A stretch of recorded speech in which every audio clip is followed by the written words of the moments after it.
Assalamualaikum warahmatullah. A'udzu billahi minasyaitonir rajim. Bismillahirrahmanirrahim. Alhamdulillah wassalatu wassalamu ala Rasulillah Sayyidina Muhammad ibn Abdillah wa ala alihi wa sahbihi wa mawalah. Amma ba'du. Kepada yang terhormat jamaah pondok kita di Kediaman, semoga jamaah pondok kita sekeluarga sehat walafiat, keberkahan rezeki dan dimudahkan urusannya oleh Allah Subhanahu wa taala. Agenda malam Kamis malam ke-2 Zulhijjah 1441 Hijriah 22 Juli 2020.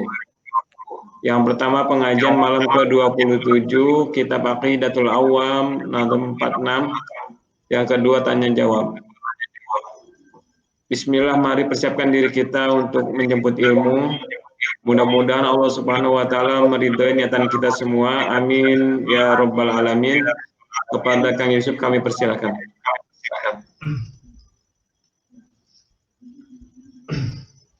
Bismillahirrahmanirrahim. Assalamualaikum warahmatullahi wabarakatuh. Alhamdulillahilladzi 'allama bil qalam 'allamal insana ma lam ya'lam. Wassalatu wassalamu ala sayyidil arabi wal ajam sayyidina wa maulana Muhammadin sallallahu alaihi wasallam wa ala alihi wa sahbihi ulil hidayati wal irfan, amma ba'du. Yang kami hormati jamaah pondok kita pada pengajian Kitab Aqidatul Awam. Marilah kita mulai pengajian pada malam hari ini dengan sama-sama membaca suratul Fatihah. Ila hadratin Nabiyil Mustafa Rasulillah Muhammadin sallallahu alaihi wasallam, thumma ila arwahi jami' ikhwanihi minal anbiya'i wal mursalin wa abaihi wa ummahatihi wa azwajihi wa alihi wa dhurriyyatihi وصحابته والتابعين والتابع التابعين والأولياء والشهداء والصالحين والمصنفين والعلماء العاملين، ونخص خاصة تامة إلى حضرة سلطان الأولياء الشيخ عبد القادر الجيلاني، وإلى حضرة جميع أولياء التسعة الذين بلغوا الدين في جاوة، خصوصا الشيخ شريف هداية الله سنن gunung jati Cirebon، وإلى حضرة مصنف هذا الكتاب السيد أحمد المرزوقي المالكي المكي، وإلى حضرة الشيخ محمد نواوي بن محمد نواوي الجاوي، وإلى حضرة شيخنا ومربي روحنا شيخ ميمون زبير، شيخ جنيد أنس، والحبيب هود بن محمد بن عمر بن يحيى، سيد محمد بن علوي المالكي المكي، أصولهم وفروعهم وحواشهم شيء لله لهم الفاتحة. أعوذ بالله من الشيطان الرجيم. بسم الله الرحمن الرحيم. الحمد لله رب العالمين الرحمن الرحيم مالك يوم الدين إياك نعبد وإياك نستعين اهدنا الصراط المستقيم صراط الذين أنعمت عليهم غير المغضوب عليهم ولا الضالين آمين. Bismillahirrahmanirrahim. Wa qabla hijratin nabiyil isra min makkata laylan liqudsin yudra, wa ba'da isra'in urudun lisama hatta ra'an nabiyyu rabban kallama min ghairi kayfin wa inhisarin waftarad alaihi khamsan ba'da khamsina farad. Wa qabla hijratin nabiyyi lan iku tetep ing dalam sedurunge hijrah Kanjeng Nabi al-Isra utawi Isra, perjalanan di waktu malam min Makkah saking kota Mekkah, lailan ing dalam waktu bengi liqudsin maring Baitul Maqdis yudra dikawuri apa Quds. Wa ba'da Isra'in lan iku tetep ing dalem sawise Isra urujun utawi munggah lis samai maring langit. Setelah Isra kemudian melakukan mi'raj menuju langit, hatta ra'a sehingga ningali sapa nabiyyu Kanjeng Nabi Rabban ing pangeran ing Allah kallama nggunemi sapa pangeran ing Kanjeng Nabi. Setelah Isra kemudian Nabi Muhammad melakukan Mi'raj menuju langit. Saat Mi'raj itulah di Sidratul Muntaha sampai ke bawah, sampai ke atas langit yang 7. Di sana ada satu tempat yang bernama Sidratul Muntaha. Disitulah kemudian Nabi Muhammad melihat Allah Subhanahu wa Ta'ala, dan saat itu pula Allah memberikan kalamnya. Allah melakukan percakapan dengan Nabi Muhammad. Namun percakapan yang dilakukan oleh Allah tidak bisa dibayangkan sebagaimana percakapan kita manusia biasa, ataupun tidak bisa disifati sebagaimana sifat-sifat percakapannya manusia biasa. Makanya dilanjutkan dalam nazam, kallama min ghairi kaifin, saking tanpa cara. Min ghairi kaifin, saking tanpa cara. Wan hisarin lan karingkes. Tidak ada cara, artinya tidak bisa, tidak sebagaimana biasa. Kalau orang biasa berkata, orang biasa melakukan percakapan itu ada sarana prasarananya, ada alat yang digunakan, mulut, tempat, kemudian lalu kemudian ada suara yang keluar. Kemudian ada kata-kata yang diungkapkan. Lah, percakapannya Allah dengan Nabi Muhammad tidak seperti itu. Min ghairi kaifin. Tidak ada kaifiahnya, tidak ada caranya, tidak ada metodenya. Tidak seperti manusia yang berbicara dengan sesama manusia. Waftarodo. Dalam percakapan itu, waftarodolan memfarduakan sopokan sopo Allah. Waftarodolan mewajibakan, memberikan kefarduan sopo Allah alaihi ngatasnya kanjeng Nabi. Allah memberikan kefarduan kepada Nabi Muhammad, Allah memberikan kefarduan khamsan ing 5 waktu. Allah kemudian mewajibkan kepada Nabi Muhammad, yang kemudian untuk pula diwajibkan kepada umatnya. Apa yang diwajibkan? Khamsan, 5 waktu sholat. Dalam prosesnya, 5 waktu itu awalnya ba'da khamsina ing dalam sawise 50. Ba'da khamsina ing dalam sawise 50. 50 waktu farodo wajibakan sapa Allah. Farodo wajibakan sapa Allah. Bahwa ketika Allah Subhanahu wa Ta'ala mewajibkan Nabi Muhammad untuk melaksanakan sholat, awalnya Allah mewajibkan 50 waktu sehari semalam. Lalu kemudian dalam prosesnya kemudian Nabi Muhammad mengajukan permohonan untuk dikurangi sampai hanya tersisa ataupun yang disetujui ataupun yang diridai oleh Allah adalah 5 waktu. 5 waktu itu yang seimbang dengan pahala 50 waktu. Pada pertemuan yang lalu dibahas bahwa Nabi Muhammad melaksanakan Isra Mi'raj. Isronya Nabi Muhammad, perjalanan waktu Nabi Muhammad malam hari dari kota Mekah menuju Baitul Maqdis itu dijelaskan ditempuh ataupun hanya memakan waktu 4 sa'atin, 4 jam. Ada yang mengatakan atau mungkin 3 jam. Ada yang mengatakan kurang dari itu. Jadi Isronya Nabi Muhammad, Isra dan Mi'rajnya Nabi Muhammad kembali lagi sampai ke kota Mekah lagi. Itu ditempuh ataupun memakan waktu cuma 3 jam. Bahkan di sini dijelaskan annahu raja'a qabla ayyabrudu mahalluhu. Nabi Muhammad kembali lagi ke tempatnya, bahkan sebelum tempatnya itu dingin. Maksudnya gini, kalau kita duduk lama, kan pasti biasanya bekas tempat duduk kita itu ada terasa hangat. Nah, saking cepat Nabi Muhammad pergi melaksanakan Isra sampai ke Baitul Maqdis, ke Masjidil Aqsa, sampai naik ke atas ke langit, turun lagi sampai Nabi Muhammad pulang lagi, tempat yang diduga oleh Nabi Muhammad itu belum dingin, masih hangat. Artinya cepat sebenarnya waktu Isra Mi'raj itu.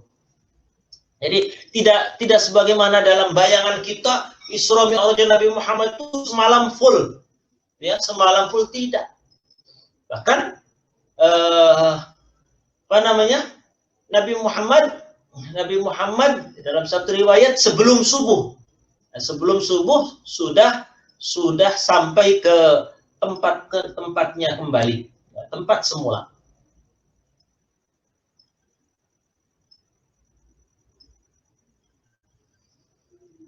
Tentang pelaksanaan Isra Mi'raj atau kejadian Isra Mi'raj itu juga banyak versi.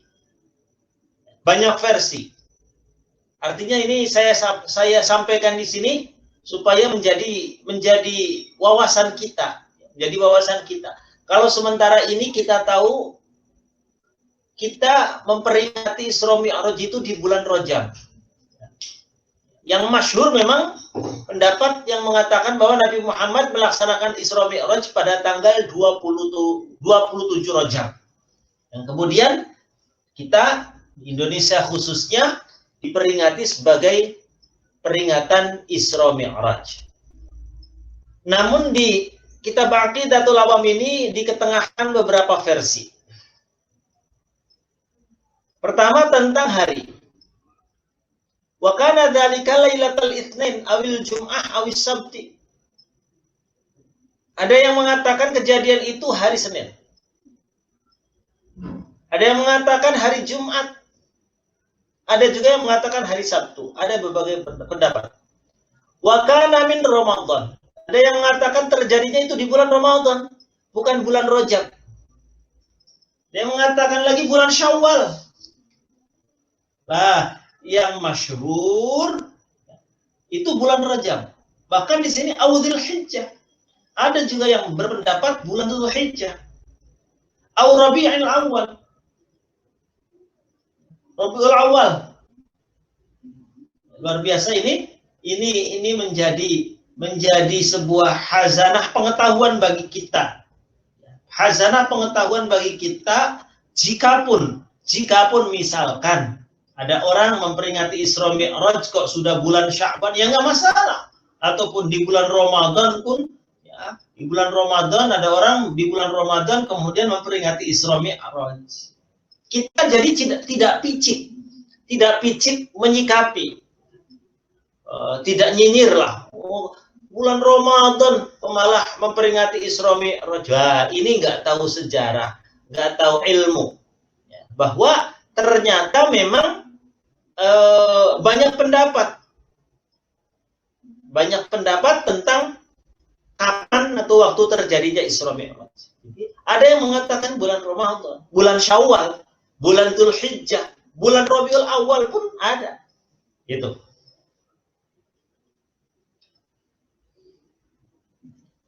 Lakinnal masyhur lah, baru di sini dijelaskan, akan tetapi memang pendapat yang masyhur, pendapat yang diikuti oleh sebagian besar para ulama, terjadinya Isra Mi'raj itu Lailatul Itsnain, malam Senin, Lailatus Sabi'i wal Ishrin, Senin 27 min syahri Rajab. Betul. Qoblal hijrah bisanatin, terjadinya 1 tahun sebelum Nabi Muhammad hijrah ke Madinah. Tuh.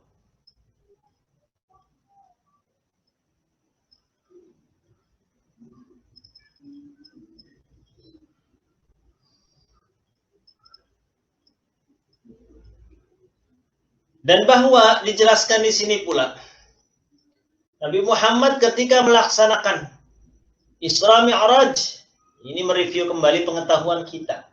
Isra Mi'raj, beliau menaiki sebuah kendaraan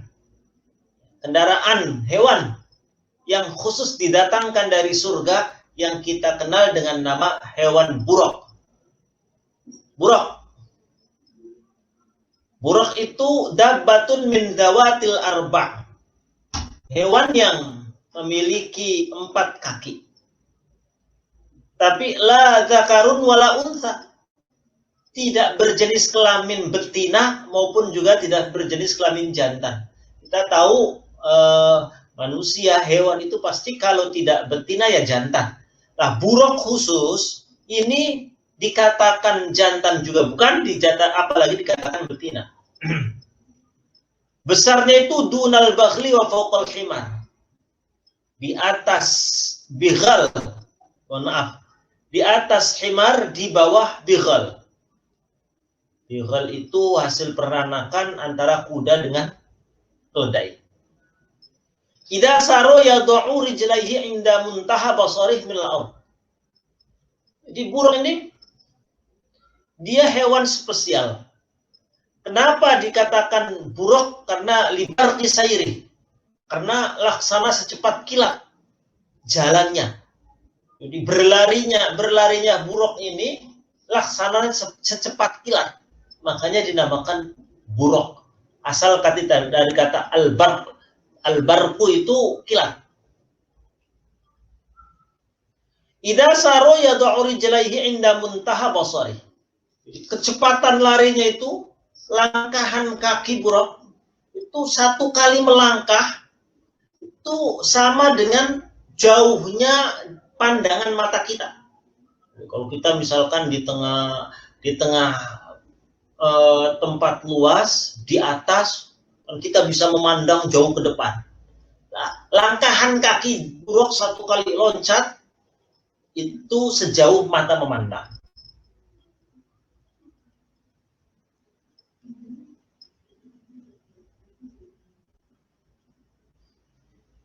Jadi wasummiya buruqan minal baqi li syiddati sur'ati sayri.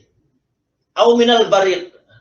Dikatakan buruk karena cepatnya berlarinya si buruk laksana kilat. Au minal barik, atau dikatakan juga dari kata barik.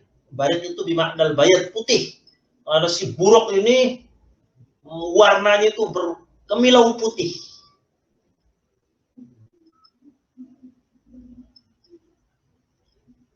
Arsalahu lahu sallallahu alaihi wasallam minal jannah ijlalan wa ta'ziman. Allah utus buruk ini menjadi kendaraan Nabi Muhammad dalam melaksanakan Isra-nya sebagai bentuk pengagungan, penghormatan Allah kepada Nabi Muhammad. Ketika buruk ini sampai ke Masjidil Aqsa, lalu si buruk diikat di batu yang sangat besar. Allati kana yajlisu 'alaiha Dawud alaihissalam. Batu yang dulunya di zamannya Nabi Dawud duduk di batu tersebut. Termasuk wa ibnuhu Sulaiman. Batu tersebut juga batu yang pernah diduduki oleh Nabi Sulaiman. Jadi batu yang digunakan untuk untuk tempat parkir ya. Untuk tempat naruh si buruk itu, batu itu si buruk itu kemudian diikat di sebuah batu yang sangat besar. Batu itu adalah batu bersejarah yang pernah diduduki oleh Nabi Dawud, pernah diduduki pula oleh Nabi Sulaiman.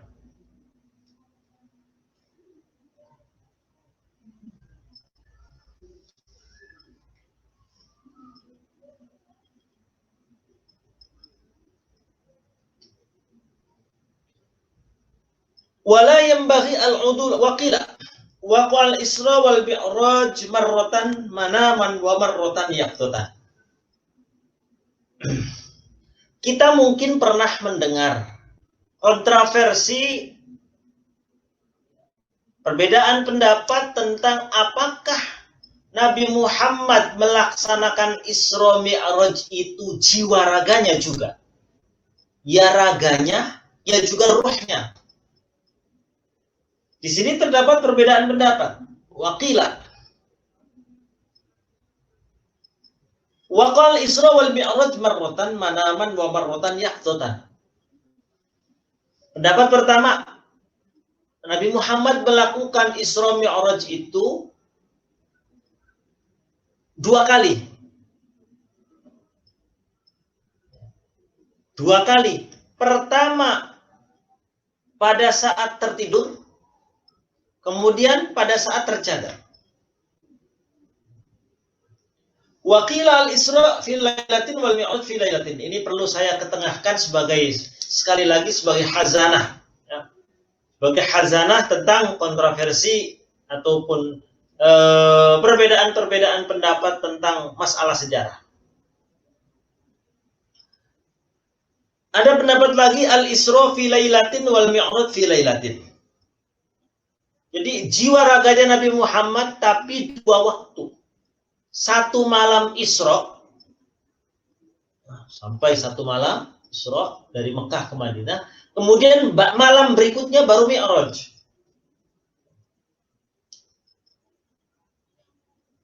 Wa qila al-Isra yaqdhatan wal Mi'raj manaman. Ada lagi pendapat Isra-nya Nabi Muhammad betul-betul dalam keadaan beliau terjaga. Baru Mi'raj-nya dalam keadaan tertidur. Wa qila al-khilaf fi annahu yaqdhatan manaman khasun bil Mi'raj. Memang perbedaan ini lebih pada perbedaan apakah Nabi Muhammad melaksanakan Mi'raj-nya itu dalam keadaan terjaga. Kalau Isra semua sepakat.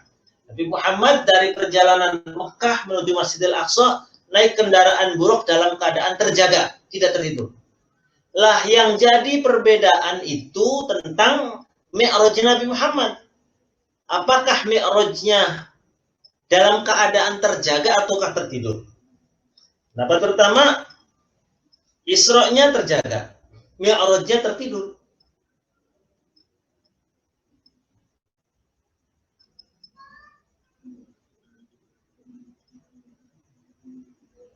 Wa qila usriya bi barratain yaqdhatan al-ula bila mi'rajin wa tsaniyah bi. Ada lagi pendapat Nabi Muhammad diisrokannya dua kali. Isra yang pertama tidak Mi'raj, artinya hanya Isra saja. Isra yang kedua dengan Mi'rajnya. Wal Isra thabitun bil kitabi was sunnah. Keterangan tentang Isra-nya Nabi Muhammad, ya. Subhanalladzi asra bi'abdihi lailan ila akhiri, itu terdapat dalam Al-Quran, terdapat pula dalam hadis. Sementara dan wa ijma'ul muslimin, konsensus para ulama. Makanya kalau ada orang tidak percaya terhadap Isra-nya Nabi Muhammad, kafir. Faman anqarahu kafar. Wal mi'raj thabitun min ahadits al-masyhurah. Sementara Mi'raj itu keterangannya di hadis-hadis yang masyhur. Jadi faman anqarahu fala yakfur. Oleh karena kalau tidak mengakui Mi'rajnya Nabi Muhammad, dia tidak sampai kufur. Hanya kategori fasik. Hakadha qalahul Baijuri. Itulah sebagaimana yang dipendapatkan oleh Imam Al-Baijuri. Ringkasnya bahwa kejadian Isra Mi'raj itu, Nabi Muhammad saat itu ketika melakukan Isra, kita tahu ditemani oleh satu malaikat Jibril dan satu malaikat Mikail. Di kitab Qissatul Mi'raj, malaikat Jibril berada di sebelah kanan, malaikat Mikail berada di sebelah kirinya Nabi Muhammad mengiringi. Nah, ada lagi satu malaikat, wa malakun tsalitsun la yu'rafu ismuhu. Nah, sebenarnya tiga, ada malaikat yang ketiga yang tidak diketahui namanya. Qila huwa Ismail, sahibu sama'id dunya. Yang mengatakan bahwa yang ketiga itu Nabi Ismail, penjaga langit dunia. Qila huwa Israfil. Tuh, berbeda pendapat.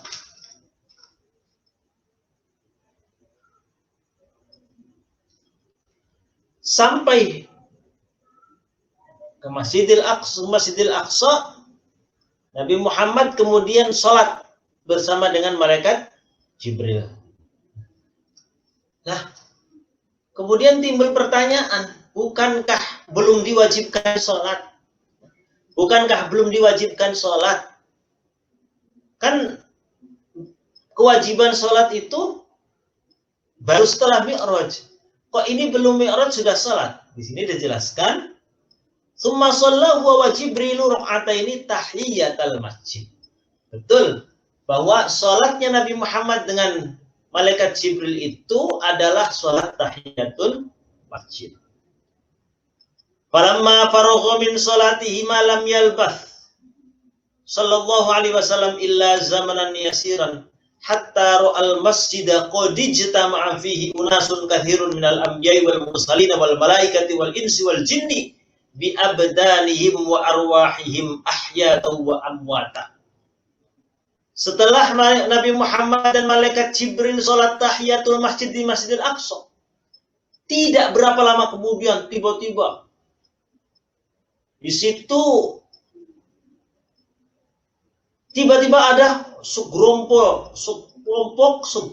orang yang sangat banyak banget. Orang yang sangat banyak.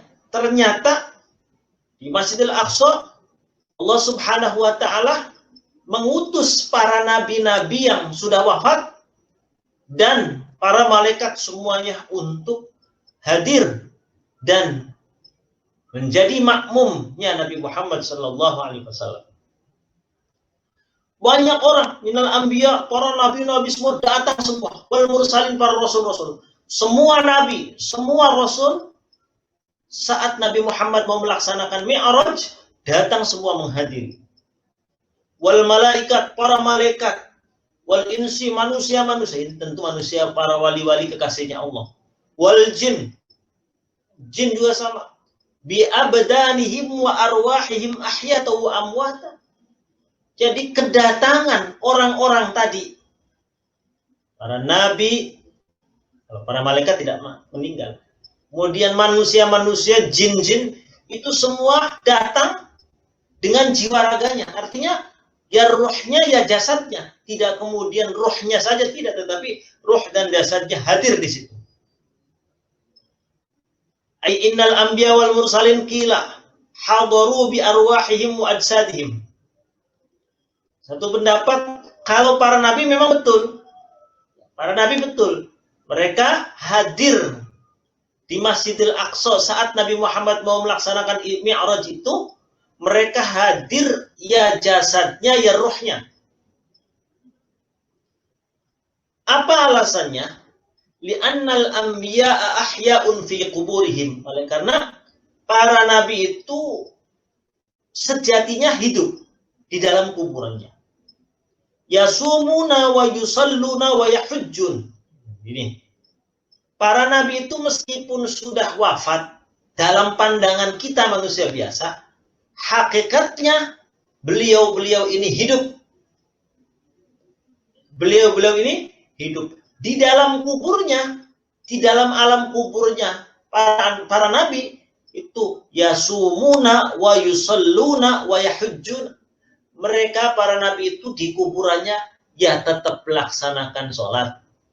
Pas datangnya bulan Ramadan ya pada puasa. Dan bahkan ketika musim haji, para anbiya, para nabi-nabi itu juga melaksanakan haji ke Baitullah. Ala rajih, pendapat yang paling unggul seperti itu. Jadi, makanya Konon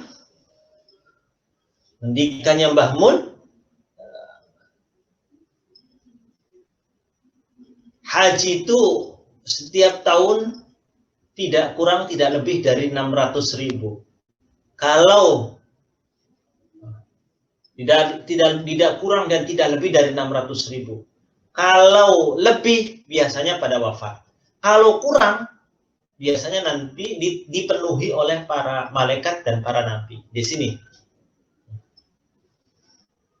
Wallahu alam, bulan haji tahun sekarang pun apakah nanti mencapai angka 600.000 atau tidak? Kalau tidak sampai 600.000 dan keadaan pandemi COVID ini, di mana hampir di sejumlah negara-negara Islam tidak bisa melaksanakan ibadah haji, bisa jadi nanti akan dipenuhi dengan orang-orang yang aneh, yang tidak wajar.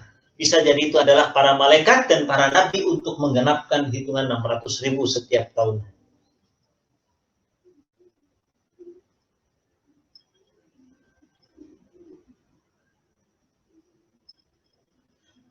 Fa'arafan nabiyyu wan nabiyina min baini qa'imin wa raki'in wa sajidin. Ketika Nabi Muhammad menyaksikan tiba-tiba kok ada orang banyak datang, hadir di situ tanpa tahu dari mana datangnya. Nabi Muhammad mengetahui ternyata di sela-sela ada orang yang sedang ruku, ada yang sedang sujud. Ada orang yang ruku, ada yang sedang sujud, ada yang sedang berdiri sholat. Itu Rasulullah menyaksikan di situ banyak para nabi. Akhirnya wa uqimatis salat, akhirnya kemudian dikumandangkanlah iqamatus salat. Falamma sami'atin nasu dzalika qamu ala aqdamihim sufufan yantaziruna man ya'ummuhum. Ketika sudah diqomati, semua makhluknya Allah yang ada di Masjidil Aqsa saat itu, baik dari para nabi, para malaikat, para wali-wali, semuanya kemudian berdiri menunggu siapa yang akan menjadi imam. Tatkala orang-orang semuanya pada menunggu siapa yang akan mengimami mereka, fa'akhadha Jibrilu biyadihi alaihi salatu wassalamu. Akhirnya malaikat Jibril langsung menarik, mengambil tangannya Rasulullah, Rasulullah digeret, ya, Rasulullah dipersilahkan untuk menjadi imam para nabi dan para mursalin saat itu. Kemudian faqaddamahu fil mihrab, Nabi Muhammad diajukan di tempat pengimaman dan akhirnya fasalla imaman bihim. Akhirnya Nabi Muhammad mengimami sholat di mana makmumnya terdiri dari para malaikat, para nabi, para mursalin, manusia-manusia biasa ataupun para wali-wali dan juga para jin-jin, semuanya diimami sholat oleh Rasulullah Sallallahu Alaihi Wasallam.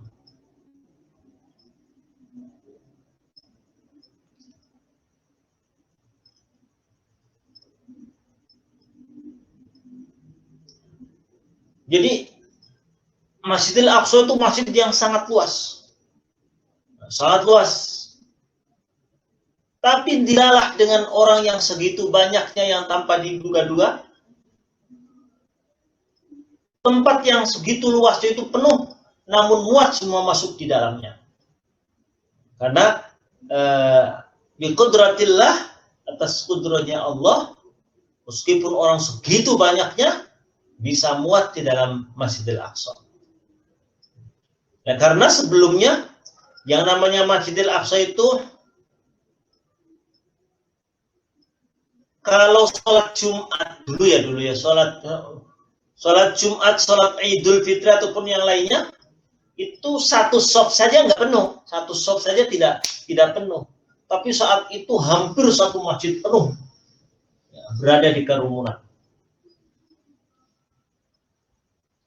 Li'annahu akbarul masajid, karena Masjid Aqsa adalah masjid yang paling besar. Qila hadral anbiya wal mursalun bi arwahim faqat. Ada pendapat para nabi dan para rasul ini hadirnya itu ruhnya saja, jasadnya tidak. Wa qila rafa'allahu al-hijb bainahu wa bainahum fi quburihim. Ada lagi yang pendapat mengatakan enggak, para nabi tidak datang di Masjidil Aqsa, tapi mereka Allah angkat hijabnya, ya, Allah hilangkan penghalangnya sehingga Nabi Muhammad sholat di Masjidil Aqsa, para nabi, para mursalinnya sholat di kuburannya masing-masing.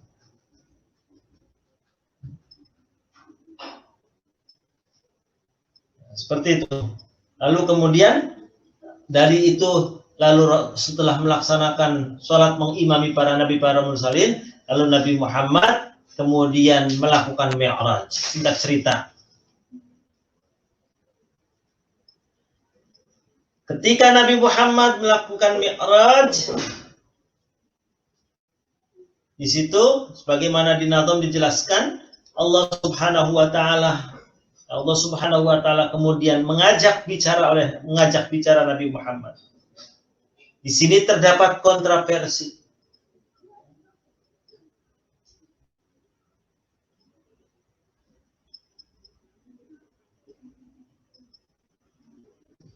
Fara'a sallallahu alaihi wasallam rabbahu fi hadzal maqab ru'yatan taliqu bi janabihil aqdas. Tadi dijelaskan bahwa bercakap-cakapnya Allah dengan Nabi Muhammad itu di luar kebiasaan ataupun keumuman percakapan manusia biasa. Dan saat itu, saat Rasulullah melakukan Mi'raj, Rasulullah melihat zatnya Allah.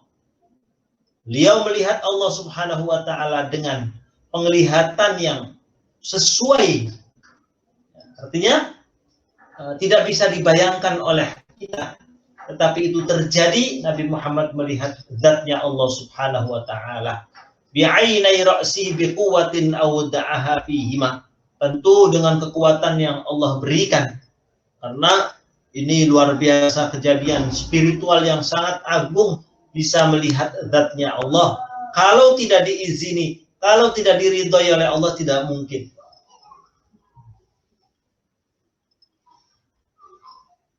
Tentang hal ini, istrinya Siti Aisyah dan Ibnu Mas'ud menyangkal. Enggak mungkin. Kalau kita memiliki pemahaman Nabi Muhammad melihat Allah, nanti bayangan orang-orang Allah itu bisa dilihat kayak benda biasa. Makanya Siti Aisyah sampai berkata, mengeluarkan statement seperti ini. Man za'ama anna Muhammadan ra'a rabbahu faqad kadzab. Barang siapa yang punya persangkaan Nabi Muhammad itu melihat Tuhannya, bohong dia. Wala qalat liman sa'alahan dzalik laqad qif sya'ri. Ada orang yang bertanya kepada Siti Aisyah tentang kejadian itu. Siti Aisyah langsung kaget. Likauni sami'tu ma la yanbaghi, karena kaget kenapa? Karena dengan adanya statement Nabi Muhammad melihat Allah menjadi bias, di mana orang bisa saja menyangka Allah itu seperti benda yang bisa dilihat. Makanya saking hati-hatinya Siti Aisyah enggak melihat secara langsung. Terus bagaimana terjadinya saat itu?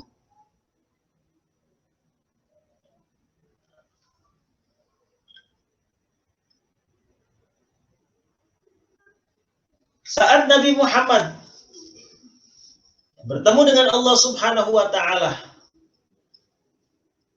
Nabi Muhammad kemudian tersungkur, sujud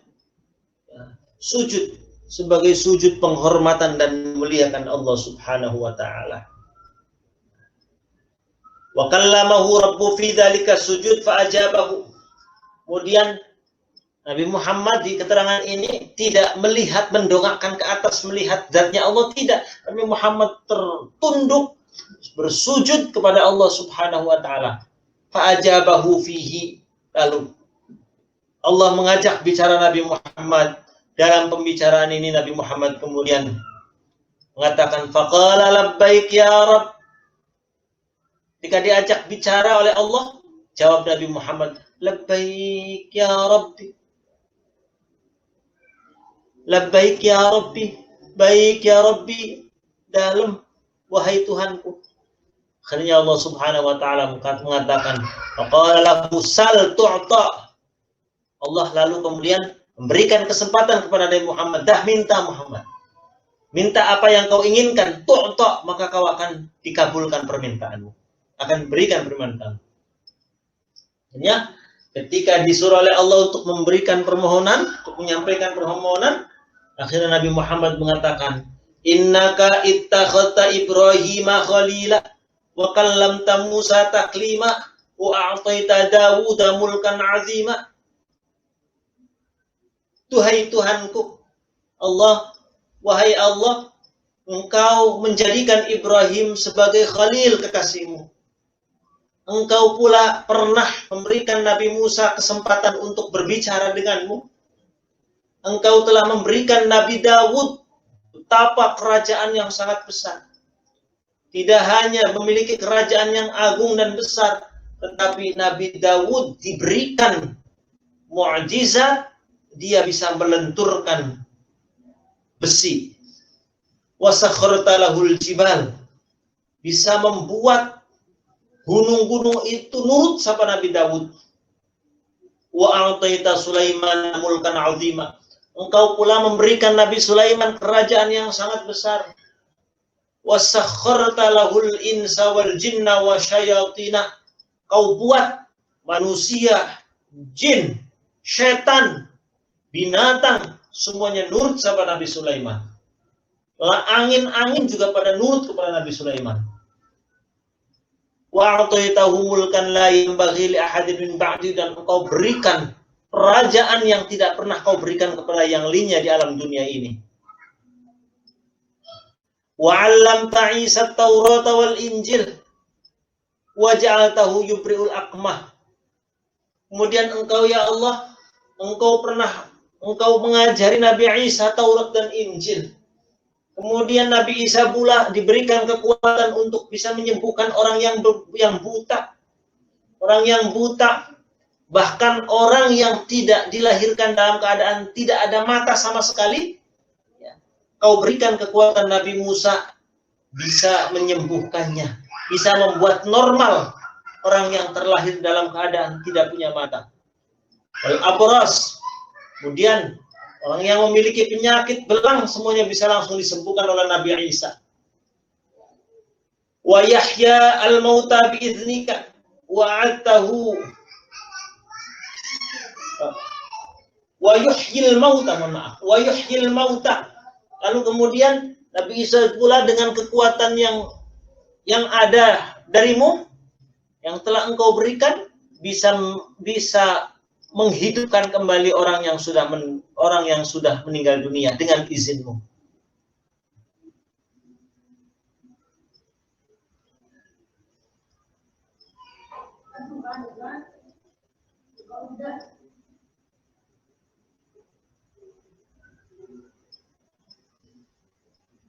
Lalu kemudian Nabi Isa diberikan perlindungan dari godaan setan, sehingga setan sama sekali tidak memiliki celah untuk menggoda Nabi Isa dan ibunya. Apa kemudian jawab Allah? Dan Nabi Muhammad menyampaikan permohonannya dengan memberikan bukti-bukti bahwa Allah telah memberikan beberapa keistimewaan kepada nabi-nabi sebelumnya. Lalu akhirnya Allah Subhanahu wa taala menjawab, "Qad ittakhadtuka habiba Muhammad." Baik, kalau begitu aku jadikan kau habib, kekasihku. Wa arsaltaka lin-nasi kaffatan basyira, dan aku utus engkau kepada seluruh makhlukku semuanya, manusia semuanya. Basyira wa nadhira, memberikan kabar gembira dan menakut-nakuti akan siksanya Allah. Wa syarahta laka sadra, kemudian aku juga akan memberikan kelapangan pada dadamu, yang kemudian terekam dalam ayat alam nashrah laka sadra wa wada'tu anka wizrak, kemudian aku ampuni seluruh dosa-dosamu. Wa rafa'tu laka dzikra, kemudian aku tinggikan derajat penyebutanmu. Derajat penyebutanmu aku tinggikan, aku muliakan. Kenapa? Aila uzkaru illa dzukirta ma'i. Oleh karena aku tidak disebut kecuali engkau akan disebut bersamaku. Contoh, syahadat, asyhadu an la ilaha illallah wa asyhadu anna muhammadar Rasulullah, itu merupakan janji Allah bahwa kata Allah, aku tidak akan disebut namaku kecuali namamu pula akan disebut bersamaku. Dibuktikan dengan kalau orang membaca syahadat pasti setelah asyhadu an la ilaha illallah wa asyhadu anna muhammadar Rasulullah. Wa ja'altu ummataka ummatan wasatan, kemudian akan aku jadikan umatku itu sebagai ummatan wasatan, umat yang moderat, yang terpilih, yang adil. waja'altu ummataka hum al-awwaluna fil ba'thi wal hisabi wal mururi 'ala sirati wa dukhulil jannati. Dan aku jamin, memberikan jaminan kepada umatmu bahwa kelak umatmu itu adalah umat yang akan pertama kali dibangunkan dari kubur. Pertama kali akan dihisab, pertama kali akan melewati Shiratal Mustaqim, pertama kali yang akan masuk surga. Meski umatmu itu dari segi penciptaannya itu terakhir, dari segi penciptaannya terakhir, namun dalam hal nanti dibangunkan dari alam kubur, di perjalanan dihisabnya, lewat Shiratal Mustaqim, masuk surganya pun pertama kali. Jadi jaminannya Allah Subhanahu wa taala. La tajuzu lahum al-khutbah hatta yashhadu annaka 'abdi wa rasuli. Tidak boleh ada khutbah sampai mereka semua bersaksi engkau adalah hambaku dan utusanku. Wa ja'altu min ummatik aqwaman qulubuhum anajiluhum. Dan aku jadikan umatmu itu kaum, kelompok-kelompok yang hati mereka itu menjadi menjadi suri tauladan bagi mereka, akan memberikan pitutur-pitutur pada mereka.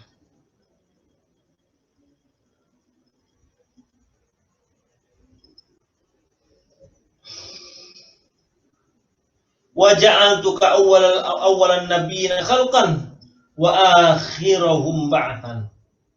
Dan aku jadikan engkau pertama kali diciptakan makhluknya, dari segi diciptakannya pertama kali, namun diutusnya terakhir kali, karena Nabi Muhammad itu utusan yang terakhir. Wa ja'altuka awwala man yaqdi lahum yaumal qiyamah. Aku jadikan engkau orang yang pertama kali akan yang memberikan keputusan di hari kiamat. Wa a'taituka sab'an minal mathani lam u'tiha nabiyyan qabla. Aku berikan engkau sab'un minal mathani yang aku tidak berikan kepada nabi-nabi sebelummu. Aku berikan engkau akhir surat Al-Baqarah, min kanzi tahtil arsh, yakni Rabbana wa la tuhammilna ma la taqata lana bi sampai akhir, wa'fu 'anna waghfir lana, itu termasuk kanzul tahtil arsh yang tidak aku berikan kepada nabi-nabi sebelumnya. Wa ataitukal kautsar, aku juga memberikan kamu telaga Kautsar. Aku berikan kamu 8 bagian, yakni Islam, hijrah, jihad, sedekah, puasa, Ramadan, amar ma'ruf nahi mungkar, amar ma'ruf dan nahi mungkar. 8 hal ini aku berikan kepada engkau dan umatmu. Wa ja'altuka fatihan likulli khairin wa khatiman lil anbiya. Aku jadikan engkau sebagai pembuka kebaikan dan wa khatiman lil anbiya, menjadi akhir para nabi. Wa a'taituka liwa alhamdi. Aku jadikan engkau Muhammad jadi bendera al-pujian. Fa'adamu wa man dunahu tahta liwa'i. Maka Nabi Adam dan nabi-nabi setelahnya itu di bawah benderamu. Wa inni yawma khalaqtu samawati wal arda qad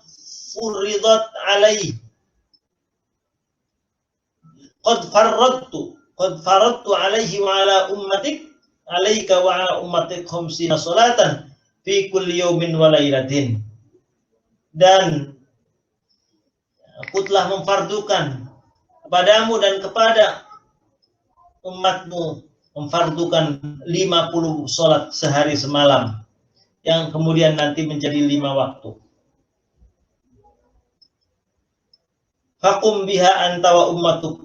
Tsumma sala Rasulullah sallallahu alaihi wasallam at-takhfifa bi amri Musa, yang kemudian dalam prosesnya dikurangi menjadi hanya 5 waktu.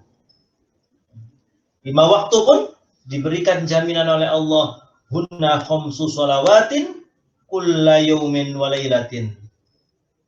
5 sholat setiap hari semalam, di mana kullu sholatin bihinna bi'asyratin, bahwa satu kali sholat sebanding dengan 10 kali, sehingga nilainya kalau 5 waktu berarti 10 kali 5 sama dengan 50 waktu.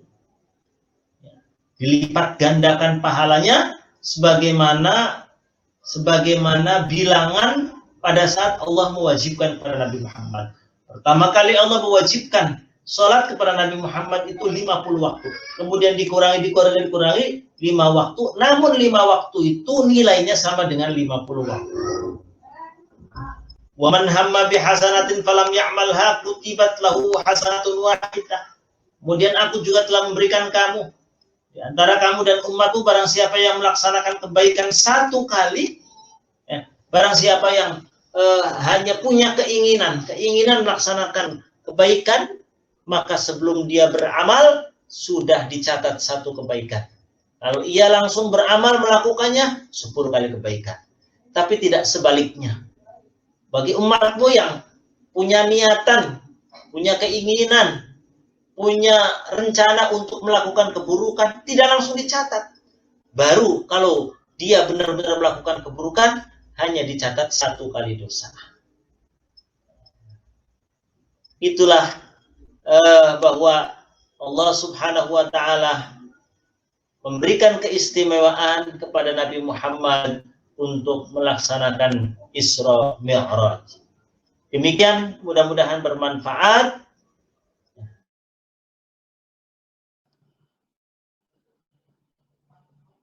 A'udzu billahi minasyaitonir rajim. Bismillahirrahmanirrahim.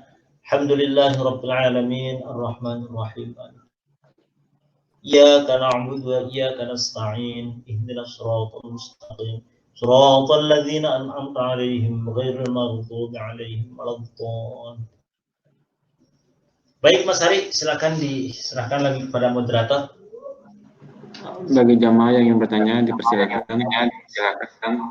Sebelumnya mic-nya diaktifkan kembali. Kayaknya udah dulu kayaknya nih. Nanti dilanjut di grup kalau ada yang mau tanya.